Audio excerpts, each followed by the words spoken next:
Yo, mi visión de María Ángeles Castellano, ella es conservadora de aquí del museo, es la codirectora del curso, ya lo fue el año pasado conmigo y como supongo que vamos a continuar, lo continuará siendo. Entonces, yo cuando me preguntan por ella, alguien que yo no la conozco, siempre digo lo mismo, es un personaje, es un torbellino. Una persona que es directa, clara. Mi primera visión, mi primer recuerdo de María Ángeles Castellano es cuando yo llegué aquí a trabajar a este museo. En esa época en la que los licenciados en España, y siendo ya doctores, estábamos atravesando un desierto muy duro, pues yo tuve la suerte de que el museo me acogió por un periodo de tiempo, trabajando aquí. Y mi primera visión de María Ángeles Castellano, a mí me destinaron arriba del todo, donde entonces estaba uno de los depósitos del museo, y es oír una voz, oír que se abría la puerta del museo, un largo pasillo que había, y oír una voz gritando mi nombre.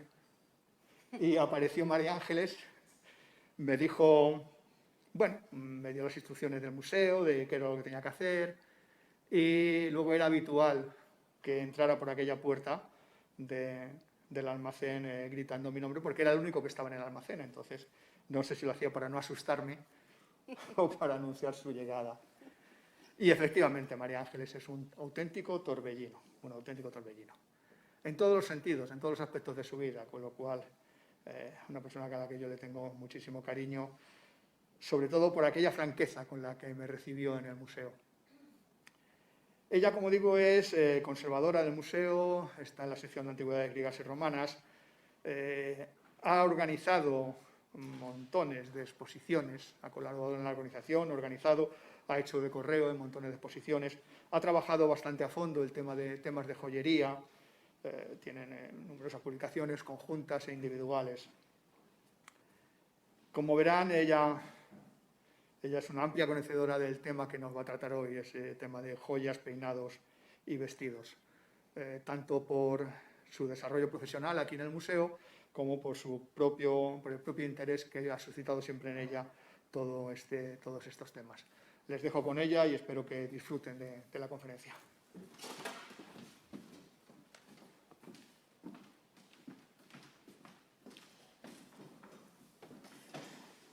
Muchas gracias, Javi. Sí, entonces, no sé, yo creo que te llamaba Javier. Sí, costumbre que sigo teniendo, ¿eh?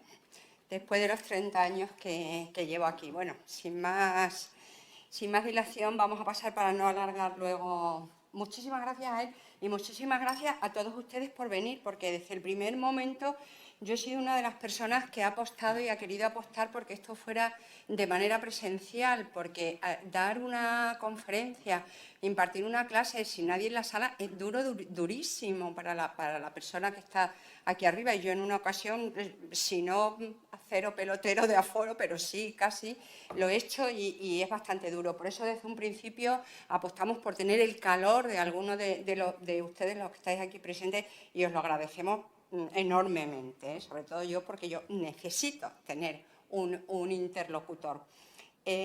Voy a leer mi conferencia para no pasarme en tiempo y espero que les guste.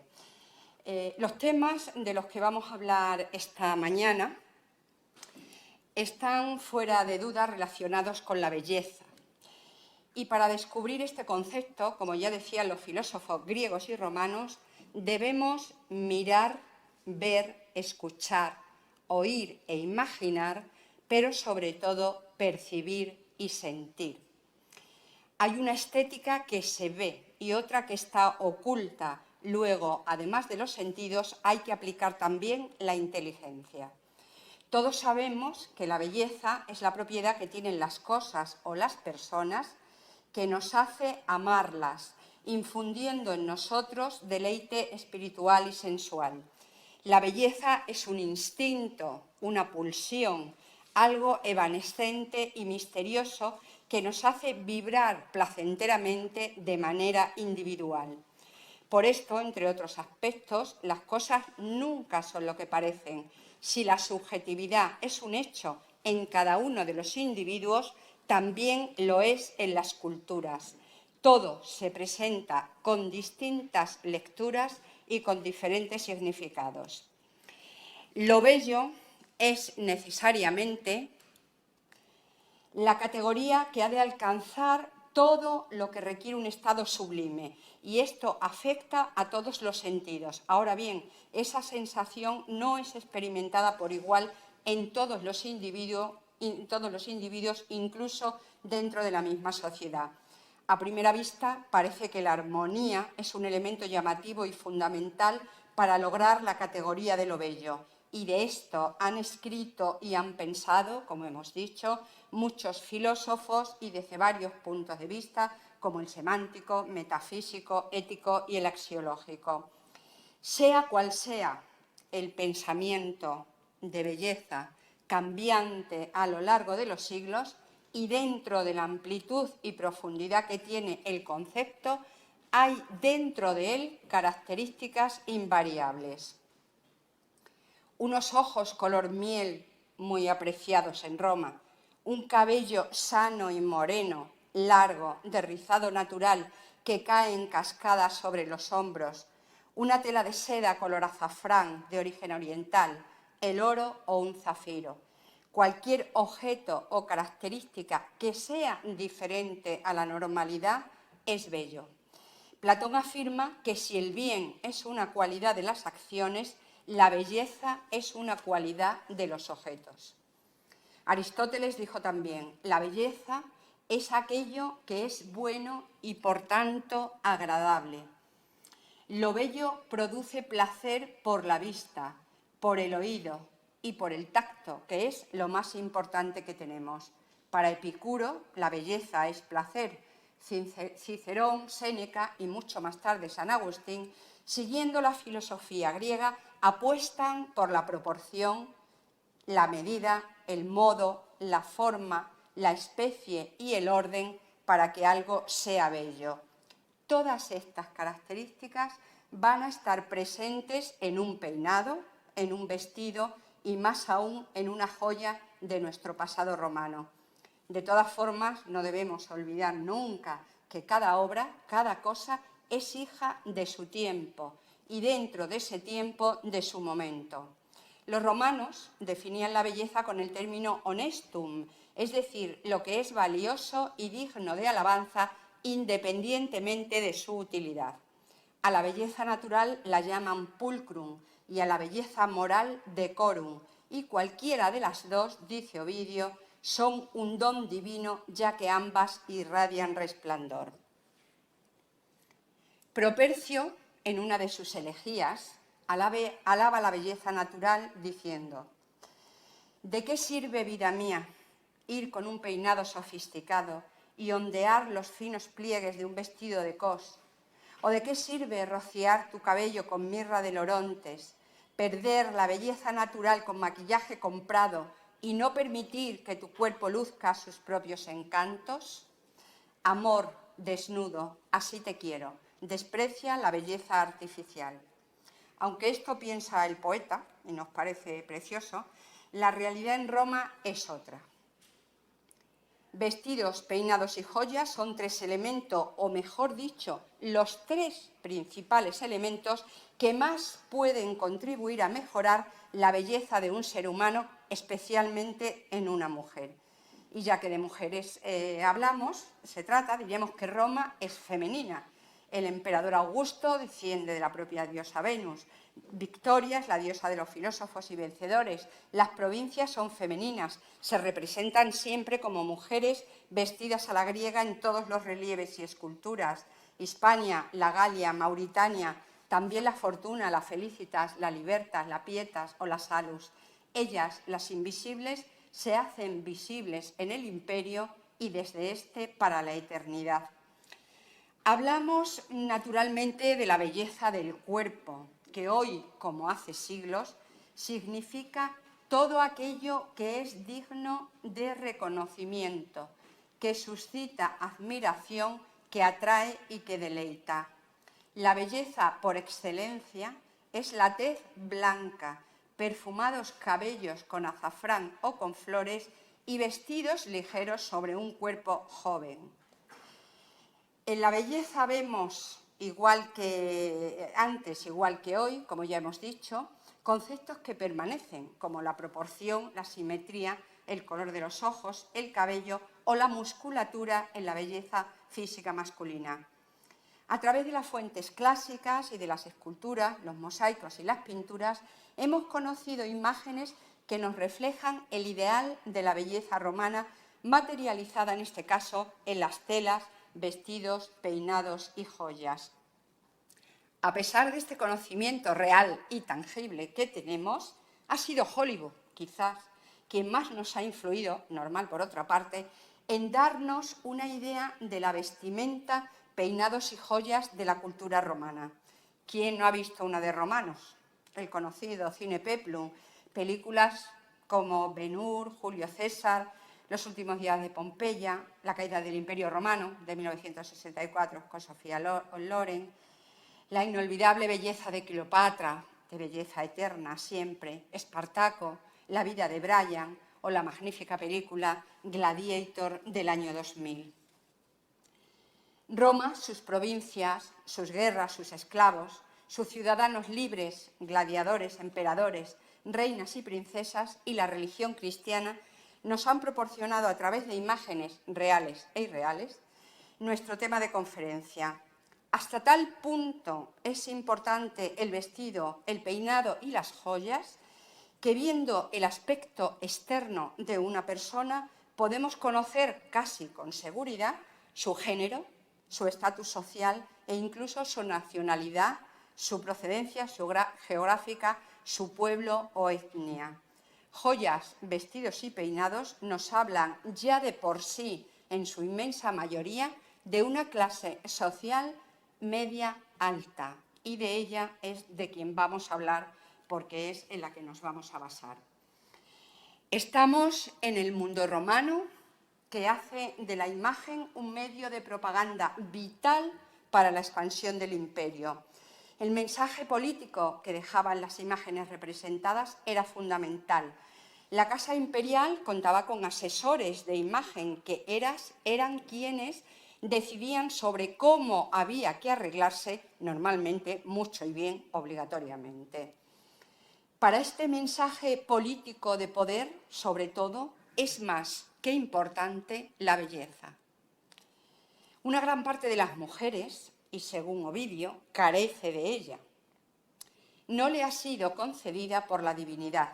Por esto hay que preocuparse del físico, del cuidado del cuerpo. El cuidado del cuerpo, dice el poeta, os proporcionará un bonito rostro, ya que si no se le cuida perderá su belleza. Hace años, antes, la esposa de un soldado vestía una gruesa túnica, no importaba. Todo era sencillo y rústico. Hoy no, pero no hay que excederse. Ovidio sigue diciendo: no carguéis vuestras orejas con piedras de gran valor que el indio de piel atezada ha recogido en aguas verdes, ni os agobiéis bajo el peso de vestiduras recamadas en oro. A los hombres les gusta la elegancia con mesura. Continuando con los consejos de este famoso poeta romano, nos adentramos en el mundo del peinado. Él escribió, entre los años 1 y 2 de nuestra era, su obra titulada El arte de amar. En ella nos dice: no hay una sola manera de peinarse, que cada una elija el peinado que le conviene y que lo decida delante de su espejo. Un rostro alargado va bien con el pelo liso separado en 2 crenchas. Las caras redondas requieren un moño pequeño en lo alto de la cabeza para que se vean las orejas. A unas les sienta bien que el cabello le cuelgue holgadamente sobre los hombros, a otras el cabello bien estirado. Otras pueden peinarse con ondas semejantes al oleaje. Incluso a alguna mujer le sienta bien una cabellera en desorden. Al verla puedes pensar que no se ha peinado desde ayer, cuando en realidad acaba de hacerlo. Otras se rizan el pelo con hierro candente. Todos los peinados admiten algún adorno, como horquillas o agujas de pelo que adornan y sujetan, ínfulas y todo tipo de cintas, flores, joyas y redecillas. Pero el tiempo pasa y los cabellos caen como las hojas cuando el viento las sacude. La mujer entonces tiñe sus canas con hierbas de Germania y logra, gracias al artificio, un color mejor que el auténtico. También puede pasearse cubierta con una espesísima cabellera comprada en el mercado público y lucirla como si fuera suya. No solo son los poetas e historiadores por quienes sabemos acerca del cabello de la mujer. Mosaicos, pinturas, esculturas, monedas y objetos de adorno y aseo que nos han llegado nos permiten trazar a lo largo del tiempo una moda de tratamiento y peinado del cabello, sin olvidar, además, que un buen peinado, si es estético, es emocionalmente atractivo. En síntesis, podemos establecer una fácil evolución recordando que hay pocas representaciones de peinados republicanos femeninos y los que podemos ver son simples y prácticos. Había lo que podíamos llamar hoy medias melenas que recogidas con una cinta o cordón caían sobre los hombros, pero también melenas sujetas en un moño alto, sencillo, peinado muy utilizado por las mujeres casadas, que además en aquella época se hacían trenzas hasta un total de 6, lo mismo que las vestales, que las sacerdotisas vestales. Todas las imágenes que vamos a ver y lo que vamos a decir, recordemos una vez más, son el referente de una mujer de clase social media alta y con un peinado de fiesta o para un evento social o político. Estos peinados que veremos en estas mujeres es más que posible que no se los hicieran siempre.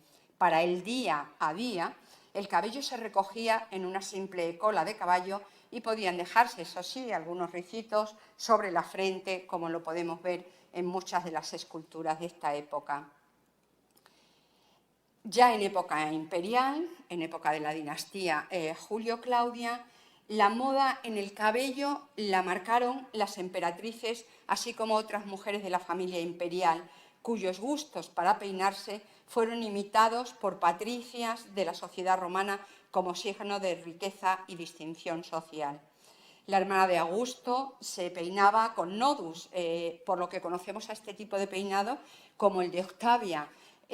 Consistía en un tupé o elevación sobre la frente con los laterales ondeados o ahuecados y recogidos en un moño en la nuca. Se formaban en el cabello, como ven en la imagen, 2 moños en realidad, uno frontal y otro trasero más simple. El resto del pelo iba muy tenso y pegado al cráneo, con esta y otras variantes, como la raya central, ondas en los laterales, aladares que caen sobre la sien o sobre el cuello, se peina Livia, como ven en la imagen, y muchas princesas de la dinastía Julio-Claudia y, por tanto, muchas mujeres de Roma y de todas las provincias. La misma Livia lució ya en su madurez un peinado diferente en el que ondulaba completamente los mechones laterales. Hoy conocemos a este peinado como el llamado tipo Salus, que está muy bien representado en la escultura que tenemos arriba en las salas de Roma, en el patio romano, de la famosísima Livia de Paestum. La hermosa y atrevida emperatriz Mesalina, que muere en el año 48, puso de moda unos mechones muy trabajados sobre la parte superior de la cabeza y ricitos o caracolillos sobre la frente, mientras que el resto del pelo se recogía en una trenza plana que llegaba hasta la coronilla. Otras mujeres de la casa imperial, como las Agripina, Popea, van dejándose de peinar con la raya central y van dando paso a los bucles y tirabuzones. A finales del siglo I, con la llegada de la dinastía Flavia, continúa esta moda, siendo famoso el peinado de Julia, la hija del emperador Tito, y de Domicia, su esposa. El peinado llamado tipo nido de abeja o avispa, un tupé o una elevación frontal formada por rizos acaracolados y la melena recogida hacia atrás en una trenza o moño. Es en este periodo cuando asistimos a una forma de trabajar el cabello de manera tan particular y minuciosa que los peinados resultan de tipo teatral. Siempre hay excepciones e innovaciones, como la que hizo la propia Mesalina o como la que vemos en la imagen, que es la de rizarse el cabello, que en vez de rizarse se tornea. es un cabello torneado. Los complicados rizos frontales comienzan a ganar en altura gracias a la aplicación de postizos. Se crea una corona, llamada orbi, de rizos artificiales que se apoya en una diadema. El resto del cabello se recoge en una rosca con diferentes escalones llamada torus. Esta que ven ustedes es una de las maneras de peinarse que se impone, que se pone de moda, mejor dicho, entre los años 100 y 120. Las mujeres de la Casa Imperial, como Pompeya Plotina, esposa de Trajano, y su hermana Ulpia Marciana, se recogen el cabello con una trenza trasera en un moño y se peinan la parte delantera un poquito más baja, con un turbante también elevado, sin llegar a la altura del peinado que ven en la imagen. Los moños, el pelo recogido, son consustanciales a las mujeres influyentes. Marcial, en uno de sus epigramas, recomienda a una de ellas: para que tus cabellos empapados de perfume no estropeen las magníficas sedas que te pones, que una horquilla sujete y sostenga tu moño. Tanto en el Palacio Imperial como en las casas de mayor rango existía al menos una ornatrix, que podía ser una liberta o una esclava y que era peluquera, maquillaba y asesoraba en todo lo concerniente a la imagen e incluso en gestos y modales. Cabello, cejas, pestañas, color de la tez, de los pómulos, de los labios, todo era tratado con sumo cuidado. Las ornatrices eran las encargadas de lavar el cabello, dar tintes, realizar emulsiones para suavizar, avivar el pelo y sobre todo el brillo. Cortar, hacer rizos, recogidos y confeccionar pelucas. La mujer romana, con dinero, claro, podía tener y utilizar una peluca de pelo natural llamada capilamentum. Para el color rubio se utilizaba el cabello de las prisioneras germanas. Para el moreno se prefería a las norteafricanas o a las de la India. De todas formas, y ya lo dice Plinio, las pelucas podían ser teñidas con una loción en forma de bolas de grasa de macho cabrío y cenizas de madera de haya. También se utilizaba este pelo para rellenar un moño o añadir melena. En el cubículum, la habitación y estancia privada de la dómina, de la señora, sobre su mesa hay peines de madera, oro, marfil o bronce, tijeras, acus crinalis de hueso o de oro. También tenían una tenacilla llamada calaminstrum, que era un tubo de metal con carbones dentro, o podía también ser un tubo macizo que se calentaba previamente, sin llegar al rojo vivo naturalmente, y había también encima de esa mesa ungüentos grasos y perfumados para fijar el pelo, espejos y muchos tipos de adornos. Ovidio, en su obra Amores, habla de que la peinadora no debe dejar que las púas del peine arranquen ningún cabello. Debe ser muy cuidadosa con los rizadores calientes que hacen sufrir al pelo y debe asegurarse que el agua para lavar la cabeza no esté envenenada. Especial cuidado tenía que poner también con los tintes de los que se debía hacer un uso no muy excesivo, aunque fueran naturales, ya que estos normalmente se conseguían, y según el color que se quisiera, con mezclas de flores y de hierbas, pero también de algún mineral machacado. Para el tinte negro, por ejemplo, y también nos lo narra Plinio, había muchísimas fórmulas para conseguir el negro. En el siglo II, en época de los antoninos, los rizos, mejor dicho, se sustituyen por bandas de pelo, creando un tupé terminado un poco en forma de punta. Se añadía también como adorno una banda que cubría el inicio del postizo, dándole continuidad en la frente. En este mismo periodo se pone de moda otro peinado que consiste en dividir el cabello con una raya central, trenzando ambas divisiones y enroscando estas con varias vueltas en lo más alto de la cabeza. En otra variante, la raya central desaparece al enroscar las trenzas a modo de turbante en la parte superior. Vivia Sabina, esposa de Adriano, se hace también un peinado muy característico, muy trabajado, recogido en trenzas en la parte alta de la cabeza, aunque por detrás, si bien no lo vemos en la imagen, pero he preferido ponerle esta imagen a ustedes, por detrás se deja caer algunos tirabuzones. Ella continúa también utilizando, en este caso, una diadema hacia la mitad del peinado. El encargado del cabello para los hombres era el tonsor, que equipado con navajas, tijeras, peines, rizadores y lociones, se encargaba de afeitar, cortar, rizar, teñir o espolvorear oro sobre el cabello, como le gustaba hacer a Lucio Vero cada vez que se levantaba por la mañana. Tanto en las casas como en las campañas militares, los oficiales llevaban barberos y esclavos que podían servirles para vestirse, lavarse, afeitarse y peinarse. Todo ello era de absoluta normalidad o casi en el día a día. Recordemos que, una vez más, que estamos en la civilización de la imagen que como espejo de un gran imperio debe ser perfecta. Faustina Mayor, esposa de Antonino Pío, que sigue los modelos adrianeos, lleva el pelo trenzado en la parte alta y media de la cabeza y adornado con cintas o diademas. El peinado habitual en Faustina la Menor, que es el personaje que ven ustedes en la imagen, emperatriz en el año 146, es diferente al de su madre. En la imagen observamos su cabello peinado con unas ondas muy pronunciadas y recogido atrás en un moño bajo.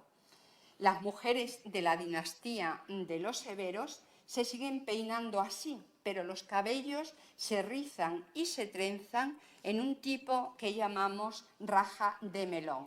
Es un peinado muy singular que impone Julia Domna, esposa de Septimio Severo, y que es utilizado también por Justa Fulvia, Plautila, esposa de Caracalla, o Julia Mamea, madre de Alejandro Severo. Durante la anarquía militar vemos también un famosísimo moño trasero de Cecilia Paulina, esposa de Maximino, y el moño lateral de Tranquilina, esposa de Gordiano III. Muy diferentes variantes de este peinado se popularizan en el siglo III y se mantienen hasta el siglo V, dando como resultado una media melena con raya central creada con una malla trasera de trenzas en la nuca. A veces, esta malla se colocaba en la parte superior creando un rulo y se adornaba con gemas. Otro peinado nuevo que se desarrolla a partir del moño lateral, al que ahora se le añade esa redecilla que levanta el cabello en forma de trenza hasta la altura de la diadema, lo podemos ver en la emperatriz Herenia Etrusqui, la esposa de Galieno, y en ella, que es Ulpia Severina, en esta moneda de oro de Ulpia Severina, que fue emperatriz Augusta en el año 274. Todos los autores y escritores actuales hablan de que el cristianismo vuelve o hace peinados más sencillos. En el siglo IV y posteriores el cabello, es cierto, se cubre con un velo, ya se cubría también en época antiimperial, ahora más. Se cubre con un velo que se sujeta con un broche y en el caso de las mujeres más poderosas pueden llevar aderezos con joyas muy de la moda oriental, sobre todo de Asia Menor. Debajo del velo o peinado aparece un volumen, aparece voluminoso, al ser recogido el pelo en un moño o coletas que se enroscaban unas sobre otras. Aunque muchos romanos consideraban que los cabellos sueltos eran cosa de bárbaros, lo cierto es que todos los poetas y escritores, y así lo vemos en mosaicos, pinturas y esculturas, hablan de largos cabellos, de cabellos desordenados, siempre de pelo largo, no corto. A Leda la definen como la de la cabellera negra. De Venus se alaba y se adoran sus largos y divinos cabellos. Las bacantes tienen que llevar el pelo largo acorde a la desbordante naturaleza donde tienen lugar sus ritos. Y la muerte. También en la muerte el cabello ha de llevarse largo y suelto como señal de dolor. El escritor Apuleyo, en el libro segundo de su obra Las Metamorfosis, nos dice: yo me enamoré de sus cabellos y desde ese momento tuve por cierto que la cabeza y cabellos es la principal parte de la hermosura de las mujeres. Cuando ellas se peinan y se dan con ungüento arábigo, después que juntan sus cabellos y las trenzas en las espaldas, si las ven sus amantes, se miran en ellas como en un espejo, especialmente si los cabellos, siendo muchos y espesos, están sueltos y tendidos por la espalda. Tanta es la gracia de los cabellos que aunque una mujer esté vestida de seda y oro y piedras preciosas y tenga todo el atavío y joyas que quisiere, si no muestra sus cabellos, no puede estar bien adornada ni vestida. Mi señora, a la que él dedica ese libro, mi señora tiene muchos cabellos espesos que le llegan bajo la cintura con una redecilla de oro y los lleva atados en un nudo o con un nudo. Bien, al igual que ocurre con los peinados que acabamos de ver, acerca de la vestimenta podemos decir de entrada que forma parte indisoluble del ser humano, sobre todo para las ceremonias de cualquier triunfo y de cualquier rito, ya que muestra y hace diferentes a una persona de otra o la iguala en otros casos. Desde el comienzo de la civilización, hombres y mujeres se han vestido con telas de sarga, de lino, lana, seda, algodón, pieles y cueros. Dependiendo del poder adquisitivo, las ropas podían ser de mayor o menor calidad, más duraderas o tener más metros y ser aún de una materia prima exótica o importada. Entre las principales materias primas que utilizaron los romanos para la confección de vestidos está el lino. Dice Plinio que el lino se planta en zonas arenosas y que lo hay en Egipto, en Arabia, en Hispania y en las Galias, donde muchos pueblos tejen sus telas hace cientos de años. El mejor lino, el primero de todos para Plinio, es el de Setavis, y también destaca los linos blancos puros de Faventia, que es más caro que ningún otro, ya que además es sólido como el de una tela de araña y tiene un sonido agudo que le hace diferente a los demás. También se hacen redes y todo tipo de tejidos de caza. Para esto es preferible el nido de cumas, con el que se puede hacer una red para atrapar a un jabalí que no se rompe. Respecto al lino hispano, dice que es muy fino y bueno y que ya era utilizado para la vestimenta por los pueblos prerromanos.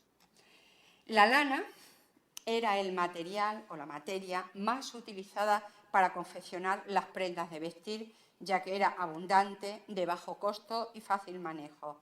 Es Ovidio, una vez más, quien nos narra, hablando de la República. Eran los tiempos en que una matrona de tez enrojecida, sentada en elevado asiento, hilaba con mano incansable y encerraba ella misma los corderos que su hija había llevado a pastar. Ahora queréis cubrir vuestro cuerpo con vestiduras doradas, queréis variar la forma de peinar y vuestros perfumados cabellos, y ahora queréis tener también una mano que, cubierta de piedras preciosas, llame la atención, y os colgáis del cuello y las orejas perlas buscadas en Oriente. Vuestros maridos también se engalanan como vosotras.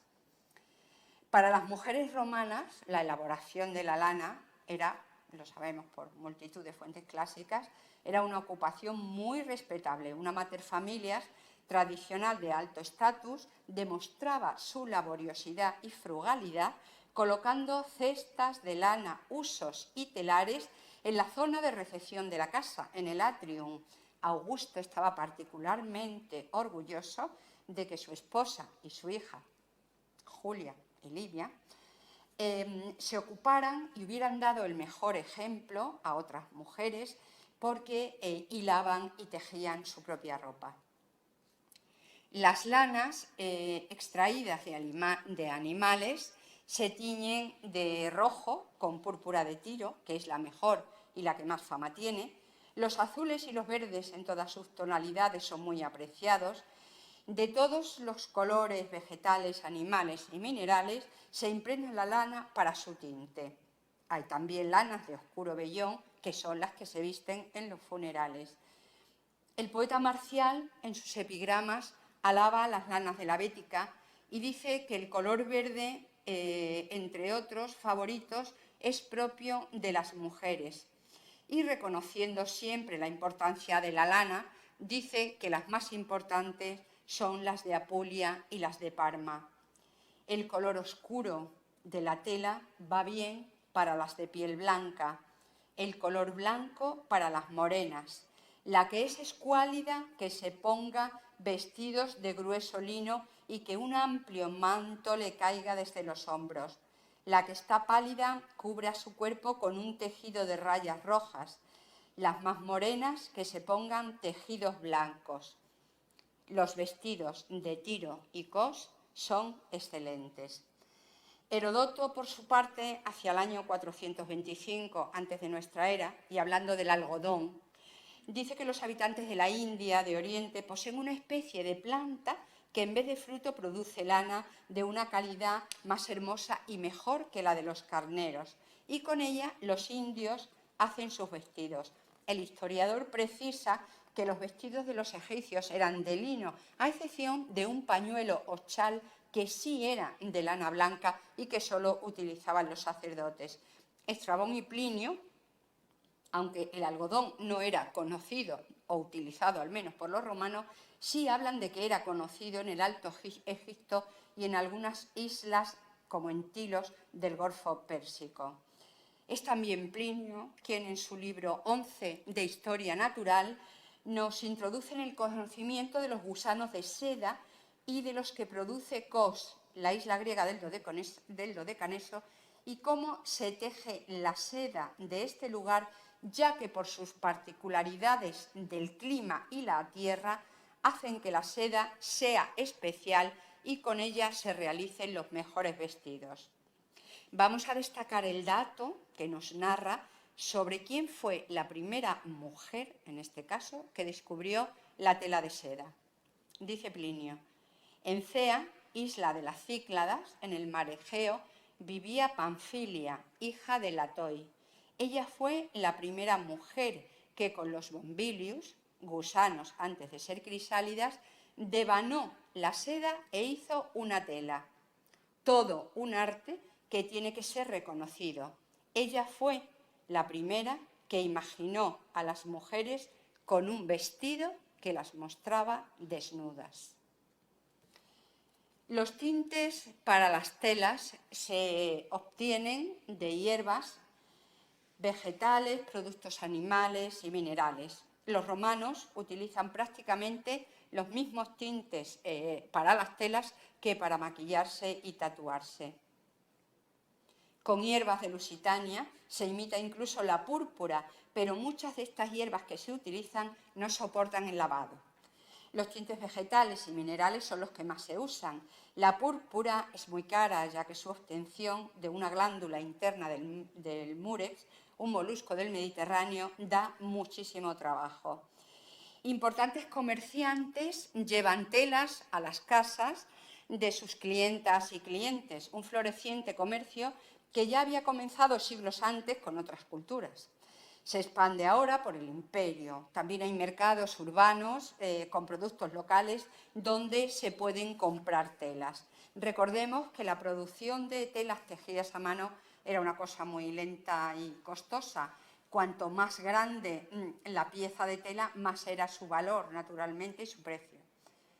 Después estaba la confección del vestido, desde el mejor y más adornado para una emperatriz o una miembro de la familia imperial hasta la túnica más sencilla. Bien, para hombres y mujeres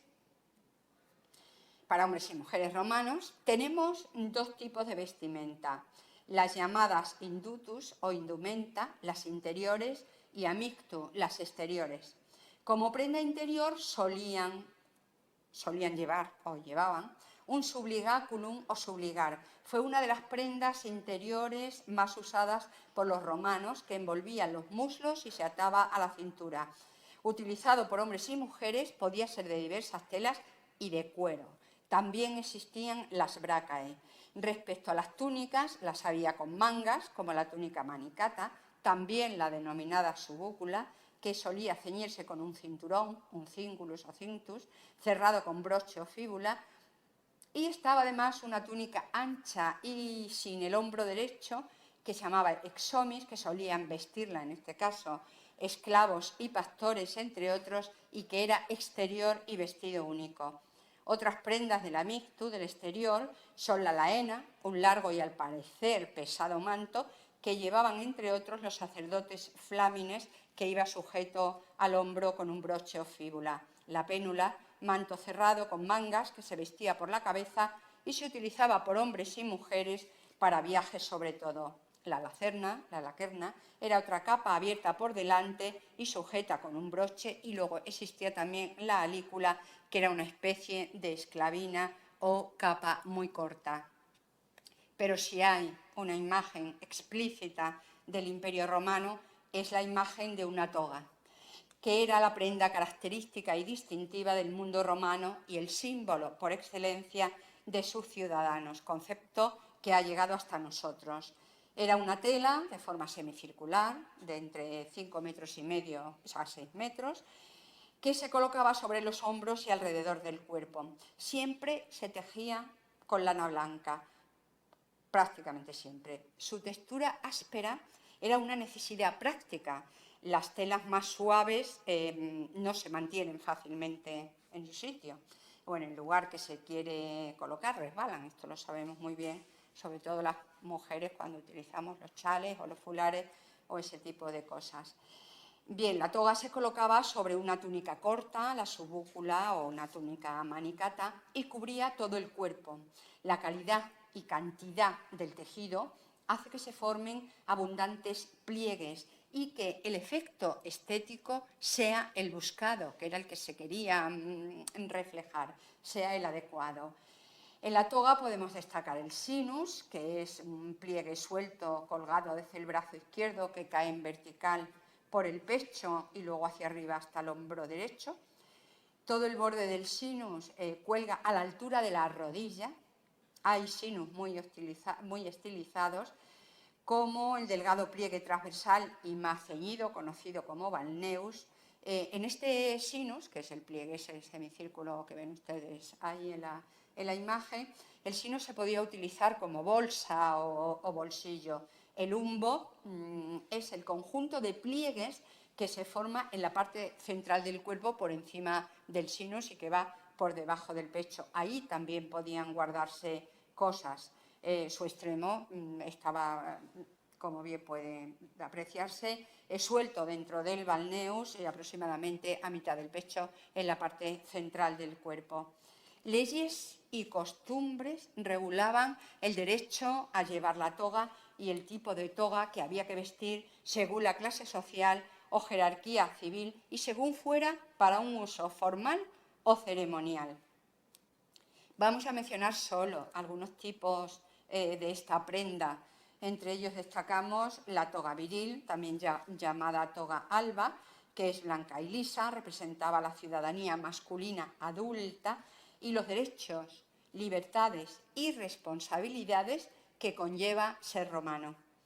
La toga pratesta, una toga blanca con una ancha raya púrpura en el borde que se usa sobre una túnica con 2 rayas o rojas verticales. Era un atuendo formal para hombres con cargos públicos en funciones oficiales y para los niños y niñas nacidos libres antes de cumplir la mayoría de edad.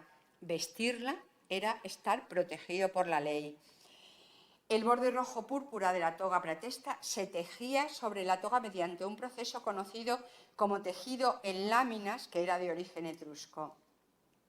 Otro tipo de toga es la toga cándida, que es de blanco puro, intenso, utilizada por los candidatos a cargos públicos. Había una toga pula, que era una toga oscura, para los ritos funerarios, aunque no había, o quien no la tenía podía usar también una toga praetesta, que servía también como ropa de luto. Existía también la llamada toga picta, teñida de púrpura, bordada en oro y puesta sobre una túnica palmata decorada de manera similar. Era utilizada por los generales en sus paseos triunfales, cuando iban en las cuadrigas o en las vigas. Todos recordamos, pues yo que sé, a un Julio César entrando en Roma, o a un general victorioso de las batallas. Durante el imperio era utilizada por cónsules y emperadores. Con el tiempo se hizo cada vez más elaborada y se combinaba con elementos de la trábea consular, que era una capa corta y estrecha que se colgaba de los dos hombros y que tiene similitud con el paludamentum y la clámide. Era blanca con una franja roja o púrpura, si bien también había otras tonalidades de colores. Hay togas muy complejas y de muchísimos tipos. Las vemos representadas en bustos retratos de emperadores y altos cargos del Bajo Imperio, sobre todo, como la toga oriental o la más representativa, que es la toga contabulata, y se distingue por sus bandas anchas, lisas, en forma de tabla, de un material plisado que cruza el torso, esta vez de izquierda a derecha. Vestirse con esa toga contabulata requería muchísimo tiempo y paciencia y maestría. El escritor Tertuliano, por ejemplo, en el siglo III, hablando de los modos de vestirse, dice que él prefiere el pallium, un manto que era simple, práctico y fácil de llevar, como lo habían vestido los antiguos filósofos. Para cubrir la cabeza, los romanos podían hacerlo con la toga, como se ve ahí, o usar un cúculus o capucha, un birrete, gorro, se llamaba pileus, o un galerus, o un sombrero de tela resistente de cuero de grandes alas, conocido como causia, o de alas más pequeñas, conocido como petasos.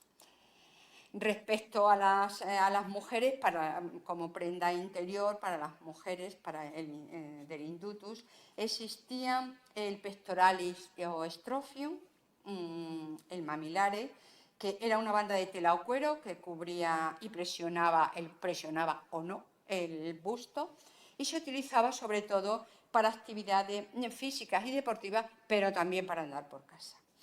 Estaban el subligáculum y las bracae, y también podían llevar una camisa tipo camiseta llamada indusium. Otra prenda interior era la túnica, la subúcula, por lo general hecha a partir de seda o lino, ya que eran unas materias frescas, livianas y sobre todo confortables. Se confeccionaban de una sola pieza y podían tener o no mangas, lo que otorgaba mayor comodidad dependiendo de la ocasión o del propio clima donde viviera la romana en cuestión.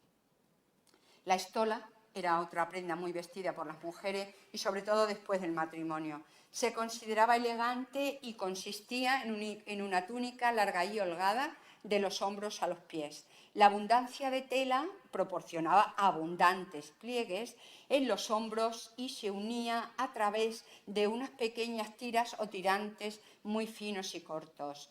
La estola se vestía sobre la subúcula y se ajustaba, y a la vez se podía adornar con un patagium, un cordón o cinturón. Las estolae podían ser de seda, lino o algodón. Sus colores iban del blanco crema, el color natural de la lana, al gris, el rojo y el púrpura, y todos aquellos colores en realidad que pudieran ser obtenidos con diferentes tinturas y pigmentos naturales. Las más lujosas se adornaban con perlas y podían estar bordadas con hilos de oro, bordadas o cosidas con hilos de oro, como lo han demostrado restos hallados en algunas tumbas, incluso de incineración, donde entre la ceniza aparecen minúsculos hilos de oro que proceden, sin lugar a dudas, de las telas de los vestidos de la que allí fue enterrada o incinerada en este caso. La estola se vestía para asistir a eventos importantes, ir al teatro, asistir a una invitación en una domus. Había una diferencia también, como hemos dicho, que se vestían, sobre todo después del matrimonio, se usaba más, había una llamada stola matronae, que solamente se podían, eso nos dicen en las fuentes clásicas, los historiadores, que solo la podían vestir las que tuvieran más de 3 hijos, y con eso tenían cierto privilegio. Era como un pase, un visado para obtener, por ejemplo, un mejor sitio en el teatro y en otros juegos. El quitón es otra túnica utilizada por las romanas y que fue vestida en Grecia por mujeres y por varones. Era una pieza de tela de forma rectangular que se colocaba naturalmente alrededor del cuerpo para sacar el brazo derecho. Había esa variante. Se practicaba una abertura y en el hombro izquierdo se sujetaban los 2 extremos del lado abierto mediante una fíbula o broche. En el lado izquierdo la abertura dejaba al descubierto casi toda la pierna, lo que daba mayor comodidad para el movimiento. El quitón podía ser corto o largo y, repito, tener numerosísimas variantes. Era entre las túnicas, de todas formas, era considerada otra prenda elegante para vestir. Hay aún otra túnica utilizada por las mujeres, el conocido peplo, también de origen griego y muy popular entre las romanas. Con ella se representaba, con el peplo, se representaba a las diosas en las estatuas. Su confección era similar a las demás túnicas, es decir, 2 piezas de tela cosidas en los costados, pero el patrón del peplo es un poco diferente, ya que es en forma de tubo, aunque como el quitón se une por broches o tirantes en los hombros. Vistiendo el peplo puedes conseguir también distintos tipos de largo, ajustando la fíbula o cordón por debajo del busto o por la cintura. Respecto a los mantos, tenemos la pala, que es la más conocida.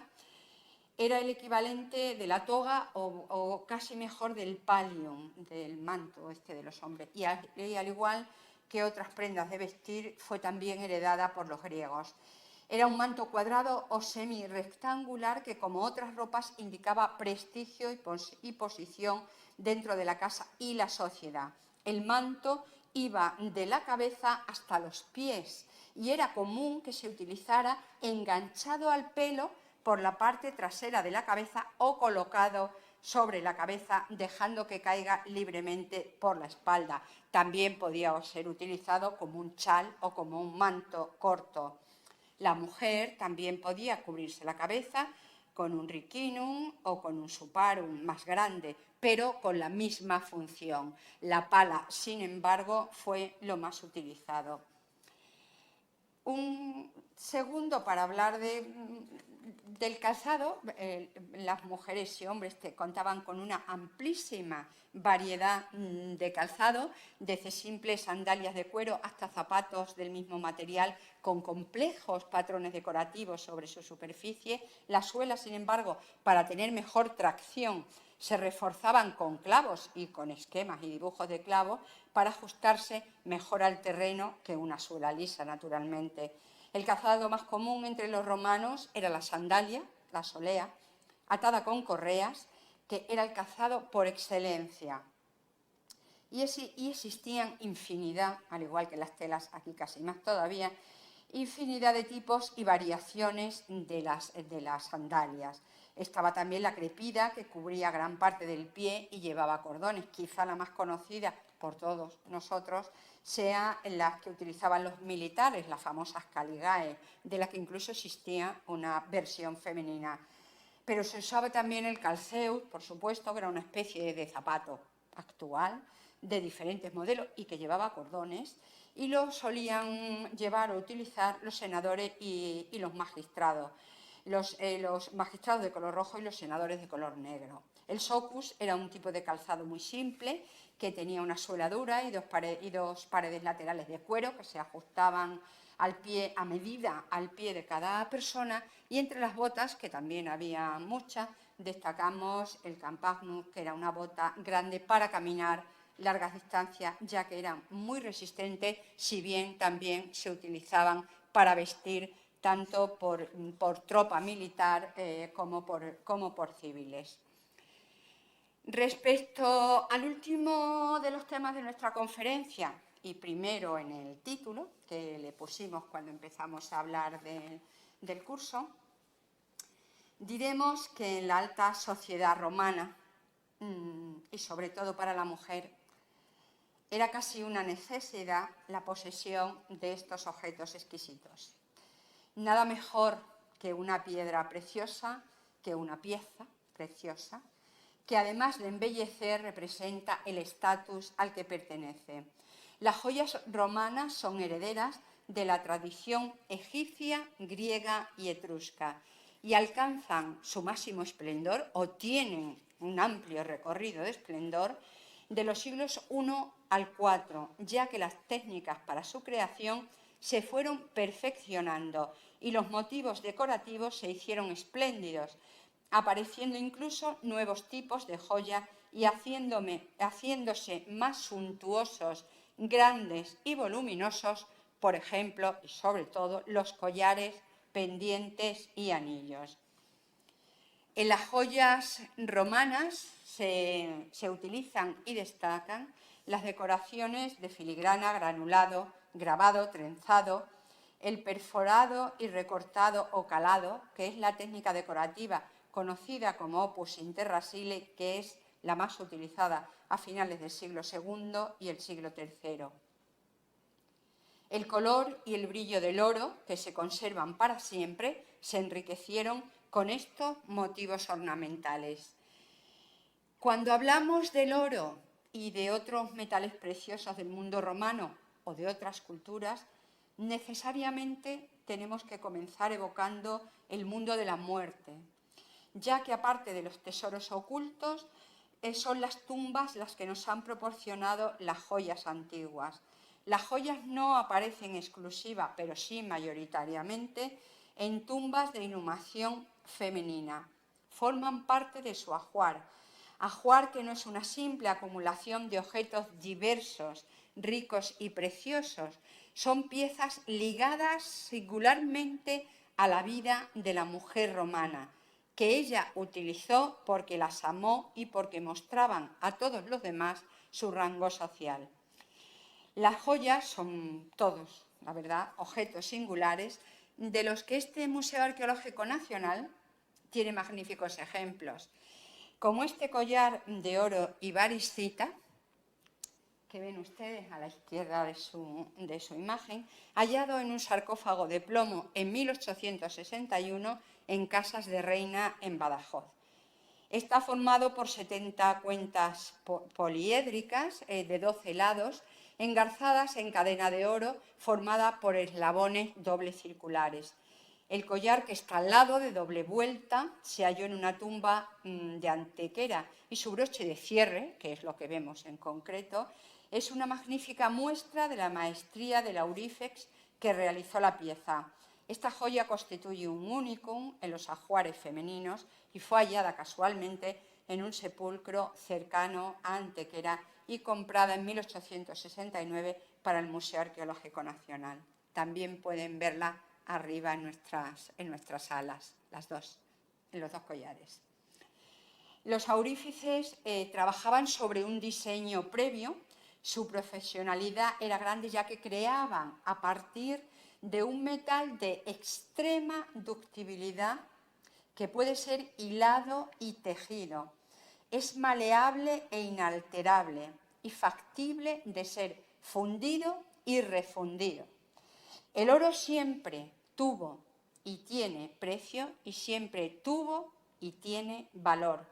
Con su cualidad de eterno brillo y color, hace que las joyas que con él se crean sean imperecederas y así como las piedras que la enriquecen y la embellecen. Hay joyas que nos hablan de las creencias o uso colectivos y otras de uso o creencia individual. Un anillo de oro es símbolo del poder de ciudadanía romana, pero la piedra y su grabado pueden ser una creencia personal a una deidad, por ejemplo, o el simple gusto por el tipo de piedra y sus propiedades benéficas. De las piedras preciosas se ocupan, hay profesionales como el Sculptor y el Gemmarius. De ellos, de estos profesionales y de las piedras preciosas en general, nos habla Plinio en su libro 33 de Historia Natural. De ellas, dice el historiador, que solo con verlas puede uno sentir la plena majestad de la naturaleza. Estas piedras son elementos casi necesarios en las joyas que decoran, enriquecen, simbolizan y emergen como una de las características principales de la orfebrería romana.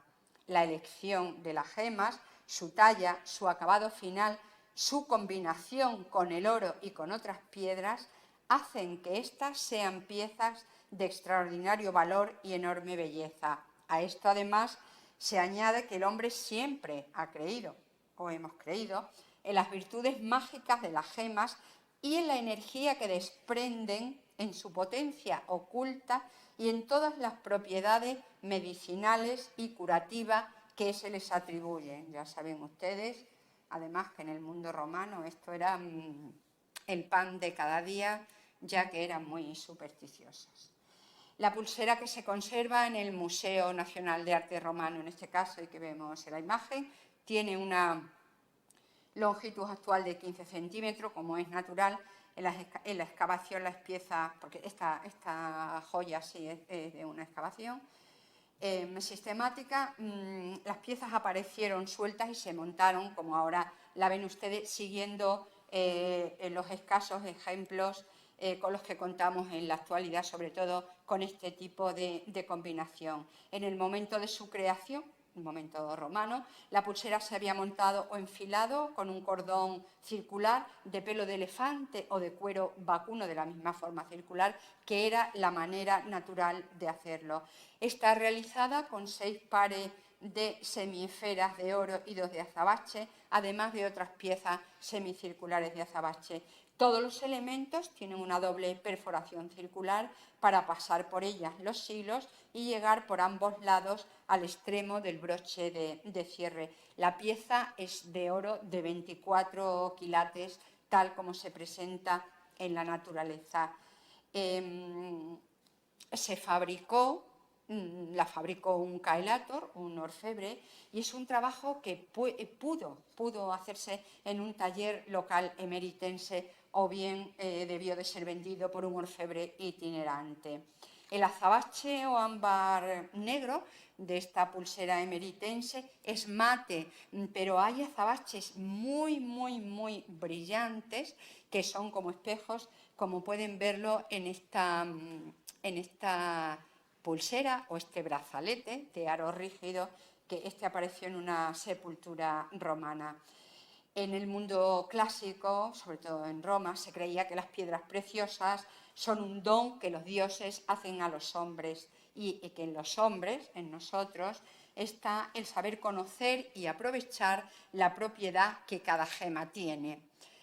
Del siglo III es este pendiente de 2 cuerpos. El primero de ellos está formado por un disco calado con la técnica de la que hemos hablado antes de opus interrasile, formado por un motivo vegetal, una flor de 12 pétalos. El segundo cuerpo se forma a partir de un elemento horizontal en el que van soldados los 4 colgantes con engastes con granates, y al final de los colgantitos, que ya no lo vemos, irían perlas o aljófares de río, que al ser un material más perecedero ya no existen.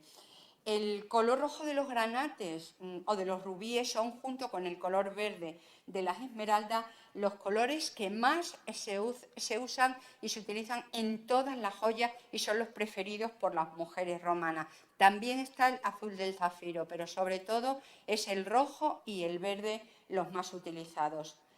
La universalidad de las joyas propias de un imperio que se extendía por todo el mundo conocido hace que nos encontremos con piezas prácticamente iguales en diferentes y alejadas provincias del imperio, sean del mismo taller o no. Un anillo, como ya dijimos antes, es símbolo de ciudadanía romana, pero la piedra preciosa y el grabado que pueden llevar es portadora de una creencia personal a una deidad o de un simple gusto por el tipo de piedra y sus propiedades benéficas, como acabamos de comentar. Muchos anillos, muchísimos, tienen carácter apotropaico, llevan inscripciones o dibujos mágicos que sirven de amuleto y están muy relacionados, sobre todo, con el amor, el triunfo, los sentimientos y la vida afectiva. El derecho para llevar anillo de oro, ius annulorum, lo tenían los senadores y caballeros y cargos públicos.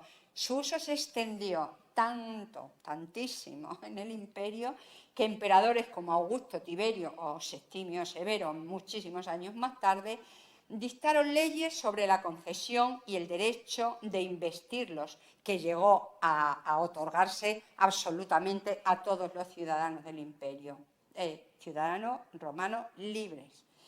El anillo como joya fue entonces símbolo de identificación y de poder por excelencia, la prolongación de la persona. Entregar un anillo por parte del emperador, todos lo sabemos, lo hemos visto y lo hemos leído, era entregar el imperio. Los anillos, los aros, las sortijas forman la categoría más importante de las joyas, que son las que aparecen en mayor número en yacimientos arqueológicos, tesoros y ajuares funerarios. Además de las joyas que se conservan y de las que le hemos mostrado estos brevísimos ejemplos, el conocimiento de las mismas nos llega a través de representaciones en pinturas, mosaicos, esculturas y testimonios epigráficos, que tenemos muchos. Vamos a destacar uno, que es una inscripción procedente de Guadix, llamada Pedestal de Isis, del Museo Arqueológico de Sevilla, conservada en el Museo Arqueológico de Sevilla, del siglo II. En ella se dice, y vamos a resumir, que Fabiana dona a Isis, a la diosa Isis, en honor de su nieta Abita, una diadema, pendientes, un broche, pulseras, brazaletes, anillos para diferentes dedos y adornos de amazonita para el calzado. Todas estas joyas llevan esmeraldas, perlas, granates, zafiros y ópalos. El total de las piedras preciosas llega en número casi a 90. Toda una fortuna, esta vez donada a un templo o a una diosa, a la diosa Isis.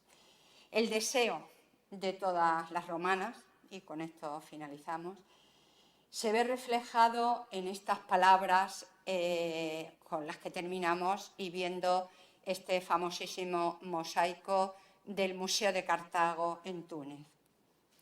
Igual de poderoso que el pavo real despliega sus plumas, así debe verse la diosa, la emperatriz, la mujer, al mirarse en un gran y pulido espejo y gustarse con su peinado y su vestido.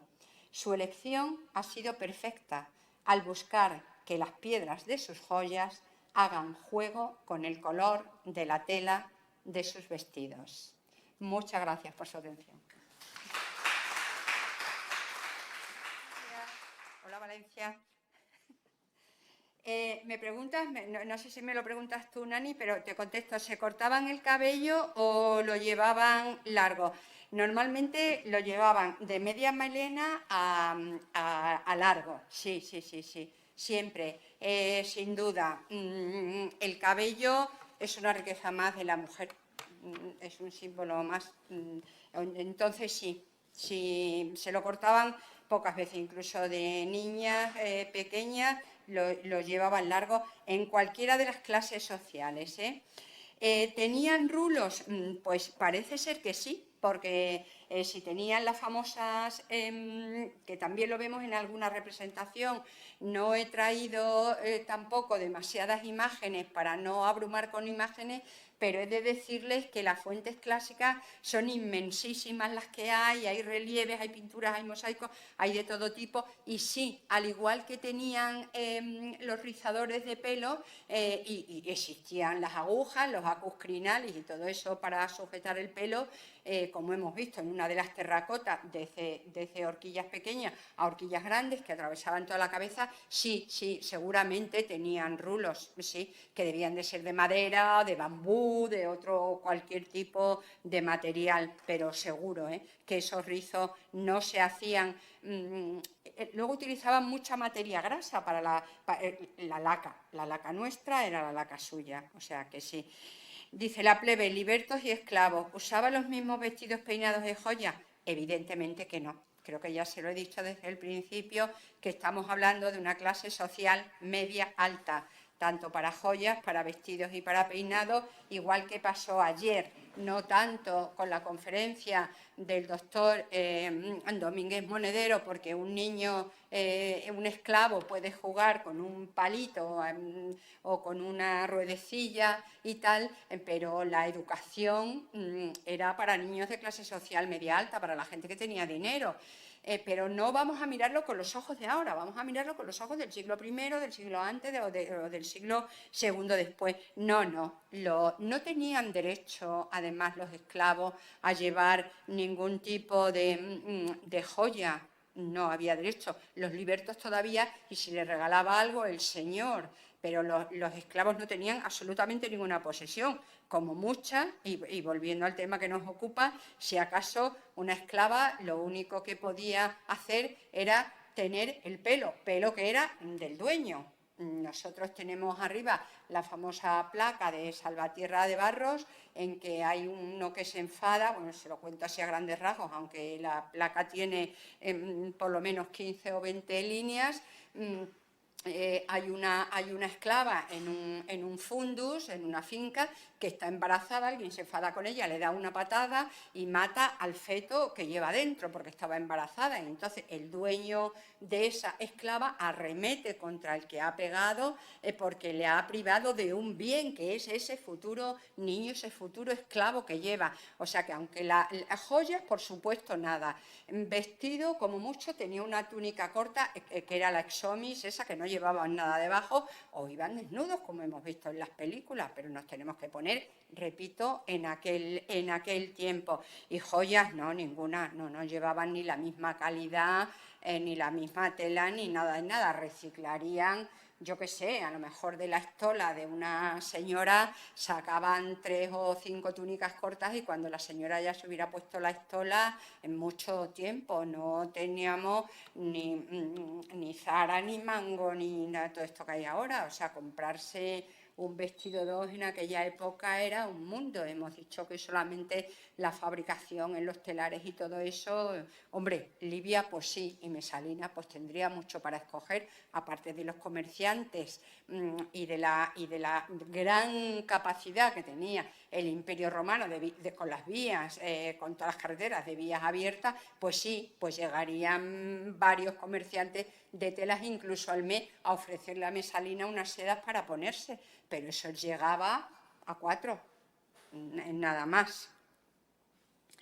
Y aquí me pregunta, ¿cuándo y dónde tienen que ir con la cabeza cubierta? En los templos.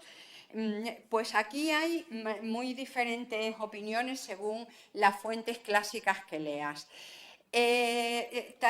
Taparse la cabeza parece ser, y yo lo creo absolutamente por todo lo que he leído, sobre todo en toda la oikumené mediterránea, todas nuestras culturas, es un símbolo de respeto. Y descubrirse la cabeza es un símbolo de amistad. O sea, yo llego a una casa, como ahora, que puedo llegar con un sombrero, o al Museo Arqueológico Nacional, o a un templo, ahora ya, antes no, pero ahora sí, con la cabeza cubierta, porque me la cubro para salir, porque tengo costumbre, porque tengo frío, o porque mi forma de vestir, o mis creencias sociales o religiosas.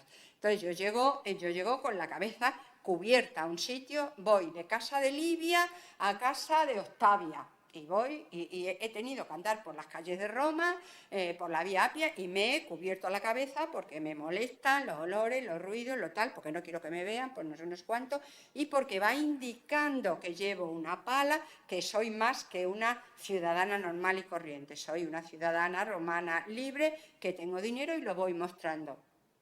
Si puedo, voy por la Gran Vía con un Ferrari, y si no voy, con un SEAT 600 o lo que se fabrique, ahora no lo sé. Eso todo. Voy con un vestido comprado en Loewe o un vestido comprado en Mango, igualito que ahora.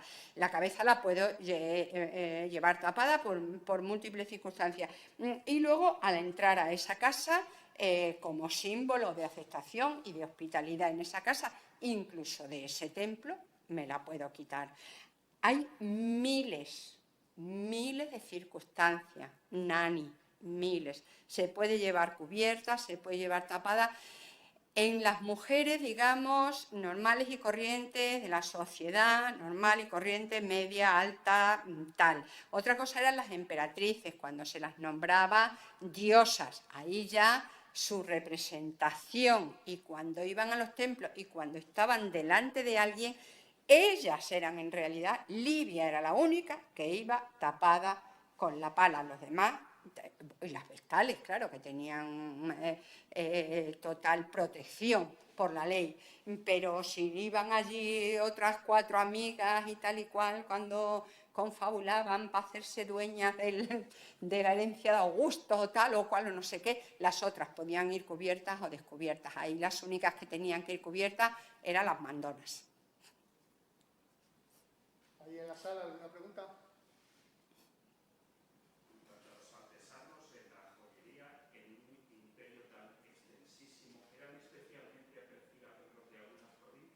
¿Cómo? No, es que no te entiendo. En cuanto a los artesanos, sí, sí, sí, sí. especialmente apreciados los artesanos de algunas provincias, o bueno, en general. Sí. Yo pienso en Oriente, pero no sé si... Sí. El mundo griego. El mundo griego, el mundo también de Asia Menor era muy apreciado. Aquí, por ejemplo, en Hispania, vamos a centrarnos un poco en Hispania porque además tenemos minas, tenemos mucha materia prima de yacimientos primarios y secundarios, de minas y de placeres de los ríos y tal y cual. Entonces, ¿qué hacen? Hay muchísimos orfebres itinerantes, así como los mosaístas, vienen todos del norte de África, que era una maravilla, y todos los ricos, los únicos mosaístas que querían eran los del norte de África, que venían con sus cuadernos y elegían los dibujos, quiero esto, y me lo hacen. No conocemos prácticamente, claro que había mosaístas de la Galia, de Germania e hispanos, pero una persona rica y una persona con dinero solo los quería a los norteafricanos. Pues sí, los orfebres venían de la zona de Siria y en el sur de Italia también por la tradición etrusca, que había muchísimas manitas, muchísimos artesanos, sí se prefería eso. Claro, cuando era una cosa súper especial, algún regalo de alguien ya con muchísimo dinero, de algunos ajuares y de algunos tesoros que se han encontrado, vamos a ceñirnos en España, pero lo podemos ampliar a todo el imperio. Eso se compraba en Roma, que era donde estaba el meollo, digamos, ¿no?, de la cuestión, pero sí se podía encargar a través de orfebre itinerante. Oiga, mire, yo dentro de 2 años o al año que viene hago la boda de oro con mi mujer o se va a casar mi hija y quiero que ella tenga un collar de doble vuelta, de 3 vueltas. Les he puesto 2 retratos del Fayú diferentes, uno de Isadora y otro de otra de personaje desconocido, una mujer desconocida. Le he puesto uno de los sarcófagos de Palmira, de las mujeres estas de Siria, del siglo II, en que llevaban kilos de oro, porque luego había la forma de trabajar el oro, dentro de las miles de formas que hay, se puede trabajar el oro en láminas, oro hueco, oro macizo, hay muchas, y es 24 quilates todo, que también al ser tan blando era muy difícil de trabajar. Hay oro macizo y hay oro del otro. El boca a boca también funcionaba, pues un señor de Augusta Emérita que quisiera hacer un regalo especial y tal y cual, pues a comerciantes que iban para allá o para acá, oye, la próxima vez que venga me traes esto que lo quiero regalar o lo otro o tal o cual. Orfebres también había en España, pero pocos, y para hacer joyas se nota cuando lo han hecho aquí a cuando vienen de la orfebrería, de los orfebres de Asia Menor o del sur de Italia o del sur de Grecia. Sí se nota. Sí. Cuando tengan las preguntas, repítela para que sepan los que están en casa cuál es la pregunta, que ellos no les oyen. Ah, genial, perdón. Buenos días. En relación con los contratos matrimoniales, en la cual cuando una mujer se casaba o la casaba, aportaba joyas, seres o telas, y después seguían perteneciéndole o ya no le pertenecían las cosas. Menudas eran.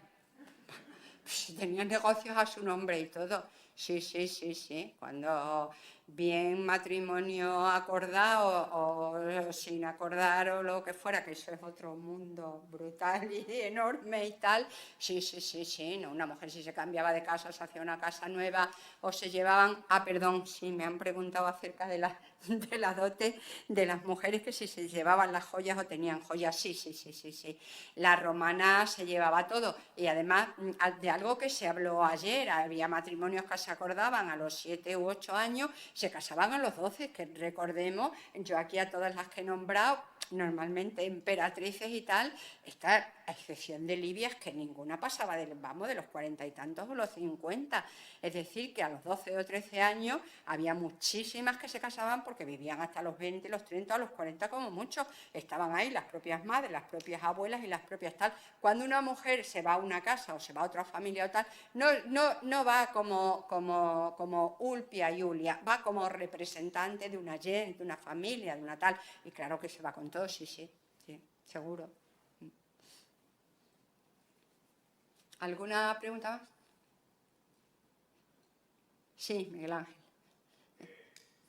Bueno, lo primero de todo, Maricel, felicitarte por la exposición que nos has hecho. A mí me ha gustado mucho y que hayas elegido tanto los retratos del Fayum como escenas, fotogramas de la serie del HBO de Roma. A mí personalmente me gustó mucho. Que hay mucha afición, sí, señor. Muy bien, yo también. Me gustó mucho sobre todo porque cómo reflejaba Roma. Porque La ambientación. hoy en día lo más parecido a Roma a lo mejor sería Nueva Delhi. O sea, un caos, olores, etc. Miguel Ángel, perdona. Miguel Ángel, ten en cuenta que no te están yendo en casa. Entonces, si vais a hacer preguntas, ser directos, no deis vueltas porque... Sí. Voy a hacer la pregunta. Nos has mostrado que tanto calzado, joyas, vestido, peinado son símbolos de estatus. ¿Ocurriría lo mismo con la perfumería y la cosmética?